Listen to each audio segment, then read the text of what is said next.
काशिफ अनवर साहब हमें ज्वाइन कर रहे हैं, chairman Lahore chamber of commerce. उनसे ज़रा मामलात को समझते हैं कि IMF ने मना कर दिया है, कोई सब्सिडी नहीं देनी, कोई नया रिलीफ नहीं देना।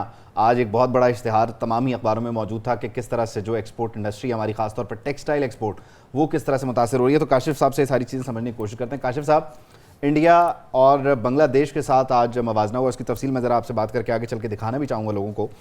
हम किस तरह से फिर अपनी एक्सपोर्ट इंडस्ट्री को लेकर चलें IMF की इन सख्त शराइत के साथ डॉलर कैसा होगा, स्टेट बैंक कैसा होगा, हम सांस कितना लेंगे, ये सब कुछ तो हमने तय कर लिया है IMF के साथ। अब हम ब्लूम कैसे करेंगे?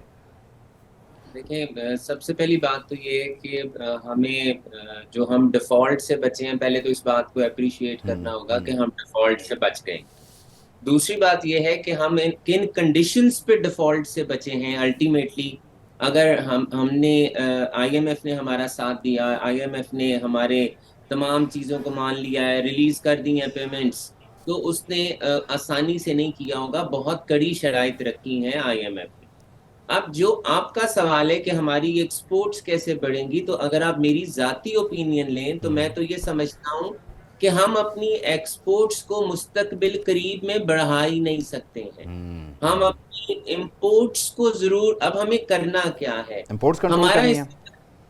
जी हाँ, नहीं, हम यहाँ हमारा इस वक्त जो हमारा प्रायोरिटी लिस्ट में एक्सपोर्ट्स को बढ़ाना नंबर 1 है और इंपोर्ट्स को कम करना नंबर 2 है। हमें अपनी प्रायोरिटी लिस्ट को चेंज करना है।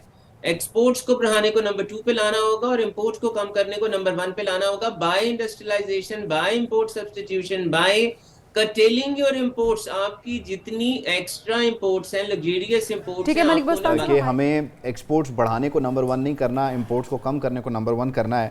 लेकिन इस सारी सूरत हाल में फिर अगर एक्सपोर्ट को हम नंबर 2 पे ले जाते हैं कि उसको बढ़ाना है और ये हमारा प्रायोरिटी नंबर 2 है, फिर अखबारों में पूरे आधे सफ़े के इश्तिहार आते हैं, लोग तजावीज़ देना शुरू कर देते हैं, उनके एक तरीक़ाकार है शिकायत करने का। उस सेक्टर को, उस इंडस्ट्री को, उससे मुताल्लिका लोगों को जिनका रोज़गार है, रोज़ाना की बुनियाद पर डेली वेजर्स हैं, महीने की तनख्वाह है, वो कैसे पूरा होगा? वो उसको फिर बंद भी तो नहीं किया जा सकता ना।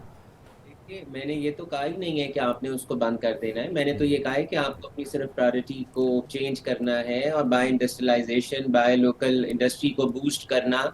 अब बात ये, लेकिन इसके इन तमाम बातों के कताए नजर आप मुझे ये बताइए, या मैं आपको ये बताना चाहूंगा, हमारे तमाम रॉ मटेरियल्स बाहर से इंपोर्ट होते हैं। कॉटन जो आपकी 15 मिलियन बेल्स की आपकी लोकल प्रोडक्शन है, इस साल शायद 9 मिलियन बेल्स हो जाएं। पिछले साल तो 4-4.5 मिलियन थे, यानी कि 10 मिलियन बेल्स आपने इंपोर्ट की थी। 20 से 25 मिलियन बेल्स, 20 से 25 बिलियन डॉलर्स का आप फ्यूल इंपोर्ट करते हैं। क्या हमने आज भी ये सोचा इंपोर्ट सब्स्टिट्यूशन का, और क्या हमने डैम्स और वाटर रिजर्वॉयर्स और क्या सोलर की तरफ जाने का? अभी मैं बिलावल भुट्टो साहब की स्पीच सुन रहा था, तो मैंने पॉइंट्स थोड़े से नोट किए। उन्होंने टेक्नोलॉजी इंटीग्रेशन की बात की है, उन्होंने एडवांसमेंट ऑफ टेक्नोलॉजी की बात किया, उन्होंने ग्लोबल चैलेंजेस की बात किया, उन्होंने ह्यूमन रिसोर्स की बात किया, उन्होंने कैरियर डेवलपमेंट की बात की है। मुझे ये बताएं, जो क्लाइमेट चेंज आ रहा है, क्या हमने इसके मुतालिक सोचा है कि हमने क्या करने के लिए जाना है? पिछले बिल्कुल, ऐसे साल बहुत आपके सी ऐसी बातें हैं क्लाइमेट चेंज के साथ साथ जिनको देखने की ज़रूरत है, और मेरे ख्याल में विजन तो हमारे पास, इम्प्लीमेंटेशन की बहुत ज़्यादा ज़रूरत है।